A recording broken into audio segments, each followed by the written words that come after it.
Yun, para ka pagka-camera. Yun ka na uyam. Request ba ka disay mo? Kameran ka kuno, kung nagaparaw ka.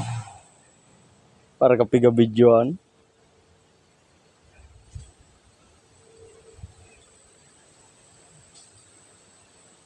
Ang sospek, 23 anyos, at ayon sa aming investigasyon, sa pinagsama-samang ebidensya, nabuo ng team ng Soko na pag-alaman na sa bandang huli, ang sospek at ang biktima ay iisa.